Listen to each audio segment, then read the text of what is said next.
surprisingly, budget 2026 is set at 419 billion ringgit, just slightly lower than the 421 billion from the 2025 initial tabling. And it's the first time in 5 years that Malaysia's budget has not increased.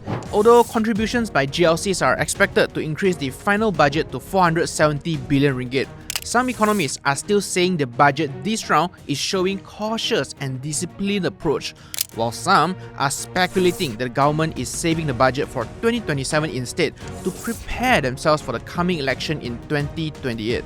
But regardless of the amount, what matters most is where the money goes to and how it affects you and I. So hang on tight as we go through the 7 key highlights from budget 2026. So first thing first, subsidies for the rakyat. For the longest time, blanket subsidies were practiced by our government, and that means subsidy leakage to foreigners and big corporations, especially those from Singapore and Thailand. Mengapa kerajaan bersusah payah menyasarkan subsidi? Kerana subsidi pukal selama ini tiris kepada warga asing dan syarikat besar. Subsidi sepatutnya hak dan keistimewaan yang mesti dinikmati rakyat Malaysia. But recently, and I'm sure you are very well aware of this, the government has been putting effort in solving this issue by rolling out the Budi 95, which is expected to save the government 2.5 billion ringgit. And not only RON 95 subsidy, the government has also saved 5 billion ringgit from diesel subsidy, 2 billion from the chicken and egg subsidy, and another 6 billion ringgit from restructuring of the electricity tariffs.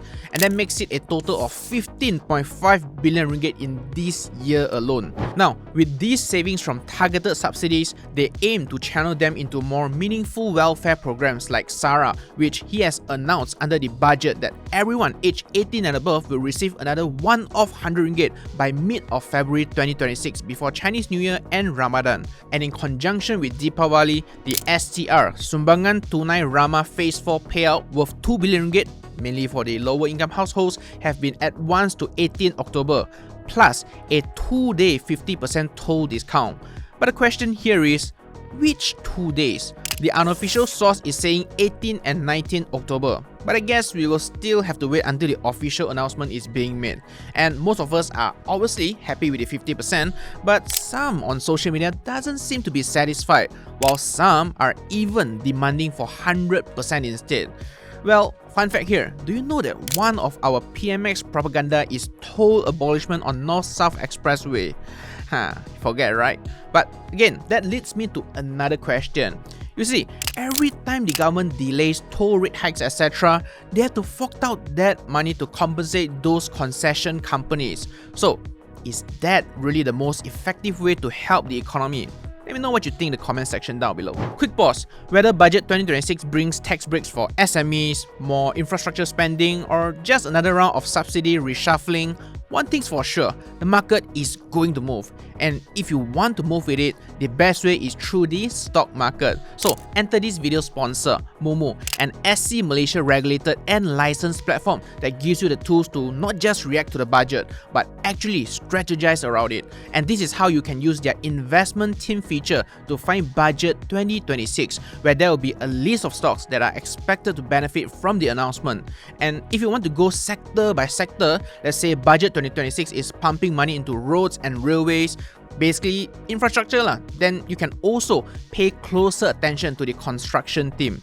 And one feature I really like is the economic calendar feature in the app, where you get to see the major economic events reporting, such as employment, inflation, GDP, and central bank decisions, which are all very important to us investors, especially times like this.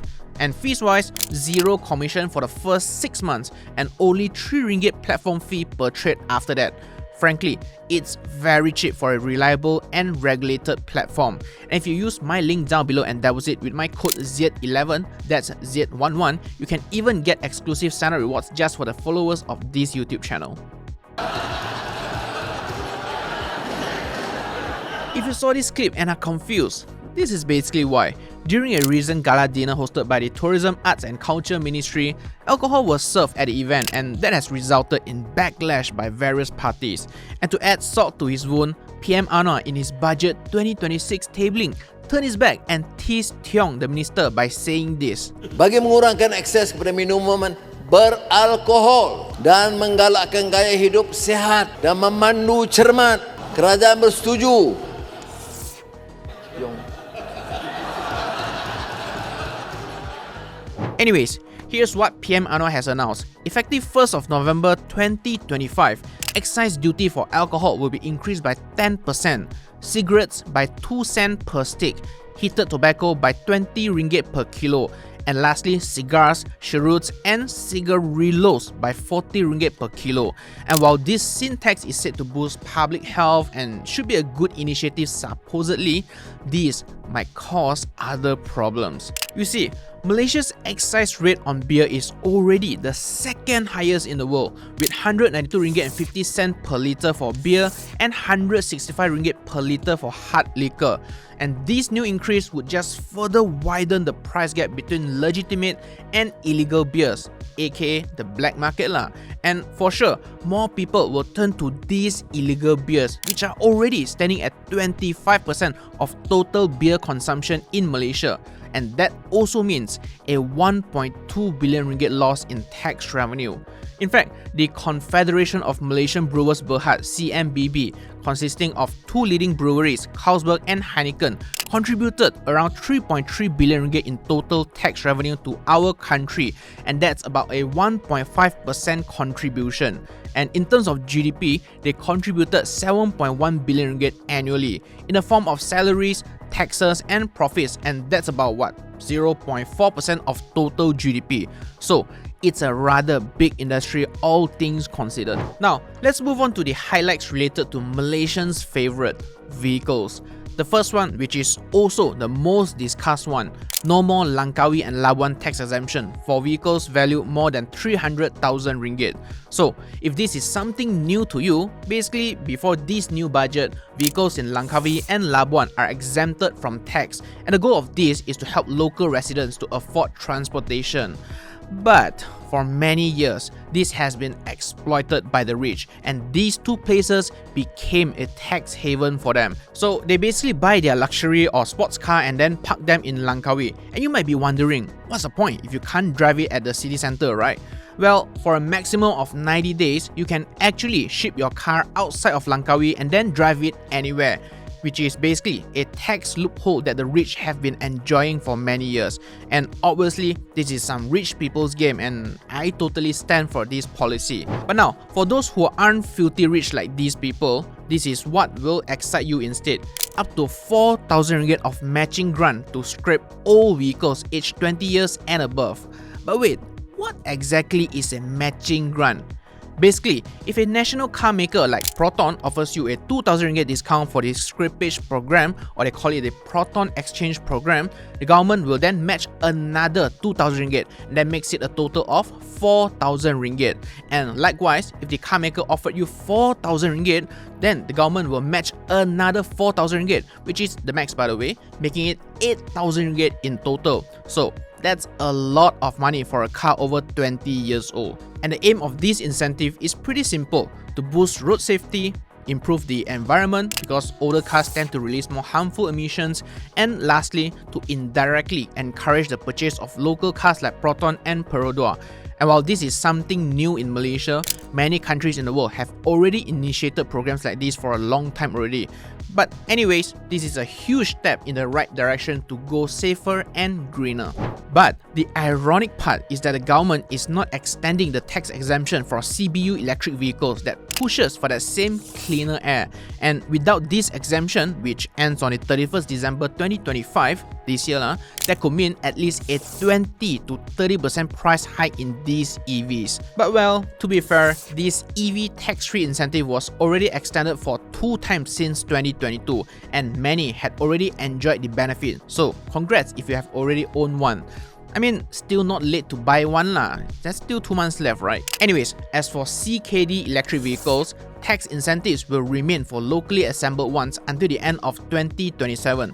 And again, winners for this are obviously local brands like Proton, which has recently just launched their EV plant in Tanjung Malim. Now, here is something new: tourism tax relief.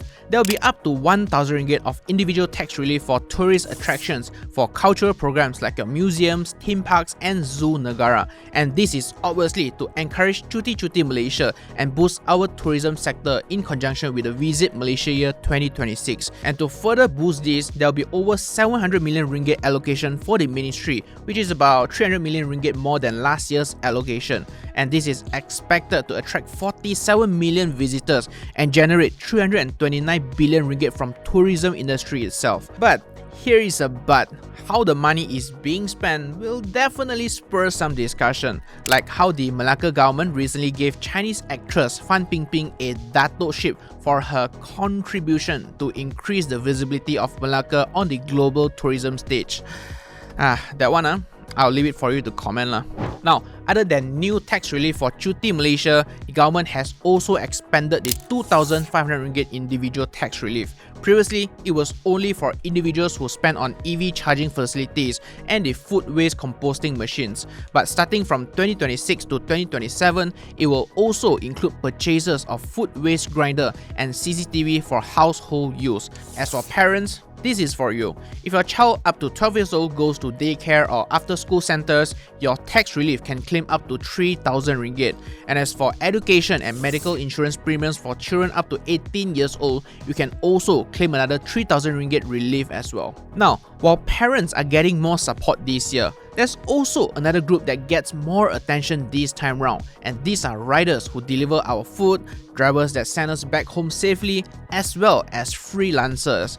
Yes, for the first time, our nation is building a real safety net for our Abang Grab. And you see, in Malaysia today, there are more than 1.2 million gig workers out there, and contributing to EPF, SOCSO and PERKESO has never been compulsory to them.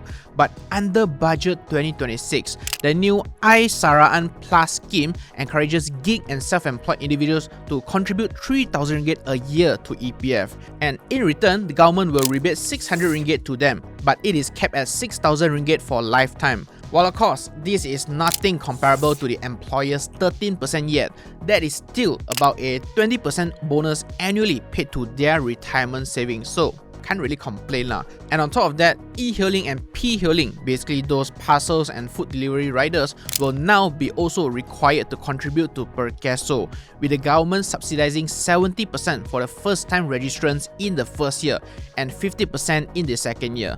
And now, as for the money in our EPF account, we can use Account 2 or Account Sejahtera to subscribe to basic health or Takaful insurance with the upcoming Malaysia Health Insurance Takaful MHIT plans. And this can be beneficial to a lot of people. As you all know, medical costs rose 15% last year, way faster than the median salary growth, making it very difficult to afford basic healthcare, let alone insurance. And this is a big step forward for the nation. It gives Malaysians the freedom to use their own retirement savings for protection when they actually need it. And just FYI, this plan is set to launch by the end of 2025 with coverage for preventive care and pre-existing conditions, using a new diagnosis-related group DRG payment model to control their costs. I'll cover it in more detail when it's finally implemented in the near future. Now, let's move on to how the government is planning to build our country as a whole. The government is now all in to build a strong AI ecosystem with the goal of becoming an AI nation in 2030. About 2 billion ringgit will go to the Malaysian Communications and Multimedia Commission, basically MCMC lah, to develop a sovereign AI cloud. And the goal of this is to protect our national data while positioning Malaysia as a regional cloud hub. In total, 5.9 billion ringgit has been allocated for digital and AI development, and this allocation is doubled from last year's amount. But the government alone can only do so much. Hence, they also need to rely on businesses to achieve their vision, where they offer a 50% tax deduction for SMEs for investment in AI-related training. I mean, could have stretched it even further, but hey, beggars can't be choosers, right? Now, At the same time, the semiconductor sector, which is basically the engine that powers up the whole AI thing, will also receive 1.5 billion ringgit. And this is to boost the high value industries, and Khazanah and KWAP will also be investing another 550 million ringgit under the National Semiconductor Strategy to help local firms collaborate with global tech players for better innovation. And the plan sounds brilliant, but here's a catch. You can't build an AI nation without talents. And you see, in the first half of 2025 alone, over 6,000 Malaysians gave up their Malaysian citizenship and choose Singapore instead. And this is a phenomenon where we call it brain drain that I will cover in a separate video. But in short, these people usually leave for one common reason: money. So maybe it's not that we don't have talents, it is just that our nation fails to retain them. For instance, Anthony Tan, the CEO and co-founder of Grab, and also Tan Lip Bu, Intel CEO, all of them were born here but have built their success elsewhere and now no longer hold Malaysian citizenship. Food for thoughts. Now, while Malaysia is racing towards becoming an AI nation, we can't forget the backbone that makes all of this possible, which is infrastructure. Because without solid foundations, even the most advanced technology cannot stand tall. And this year, 81 billion ringgit has been allocated for development projects, a few cuts from last year's, which was 86 billion ringgit back then. And this year, the budget is focused on railways, highways, and airports. On the rails, 25 new coaches will be added to the Kelana Jaya LRT line next year, costing about 1 billion ringgit. And the East Coast Rail Link (ECRL) Phase 1 from Gombak to Kota Baru is also expected to wrap up by the end of December 2026, with operations kicking off January 2027, and it will cut the travel time from 6 hours to just 4 hours. Meanwhile, works continue on the MRT 3 Circle Line, which is expected to be completed with the announcement of operations by the year 2032. And in disguise, Malaysia Airports Holdings (MAHB) is receiving 2.3 billion ringgit to upgrade airports in Penang, Kota Kinabalu, Tawau, and Miri, scheduled for completion by 2028. I mean, think about Changi's Jewel in Singapore. A world-class airport can be more than just a terminal. It can also be a tourist destination of its own. And not only that, they are still upgrading to Terminal 5 in order to cater for more tourists and planes to boost their tourism sector. So, as you can tell, upgrades and maintenance on airports are actually crucial for a country's development. And on the ground, the Pan-Borneo Highway continues with 1.67 billion ringgit allocated this year as part of a massive 48 billion ringgit project that began in 2015. And this has been one of the most looked-forward highways for East Malaysians. And separately, the Sarawak-Sabah Link Road SSLR1 is expected to be completed by November 2026, with SSLR2 targets mid-2029. And for the very first time, Sabah and Sarawak both are receiving 6 billion ringgit each, the highest allocation to date. And does this have anything to do with the ongoing Petronas dispute? I mean, I'll let you decide on that, but one thing's for sure, construction companies aren't complaining. Now, here are some announcements that may not be as exciting as the key highlights, but also good to know. First, the carbon tax, with initial focus on the iron, steel, and energy sectors that paths Malaysia towards a greener nation. And then, another one is the lemon law. And before I say, another avocado tax? Well, I mean, jokes aside, this is actually a law that protects consumers like you and I that was first proposed by YB Yobiyin last year. And this includes protecting vehicle buyers for getting refunds or replacement if a car is faulty, which will be very, very helpful, especially for incidents like the Chariot Moda 5 Excel or, the BMW defective brakes. And consumers like us will be fully covered by this lemon law. And next, if your children are studying in government schools, you can also get a 150 ringgit school cash aid, which will be distributed in person from their teachers. And as for university students coming from lower income families, you can now convert your PTPTN loans to scholarships for public universities. Well, of course, you will still need to meet certain criteria lah.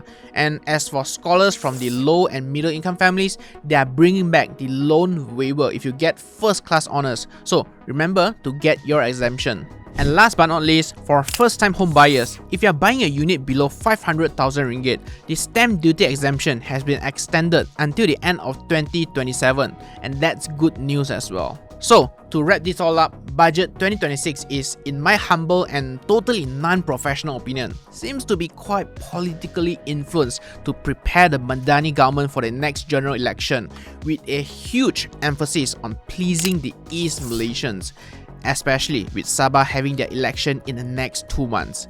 And of course, whatever we have just discussed over here is obviously still subject to change because there will still be debates going on, and hence revision and U-turn of the budget, and this can be a very long process. So if there are any important updates or changes, I'll try to pin all of them down in the comment section down below, or you can always follow my Instagram for a timely update. And as always, the winner goes to B40.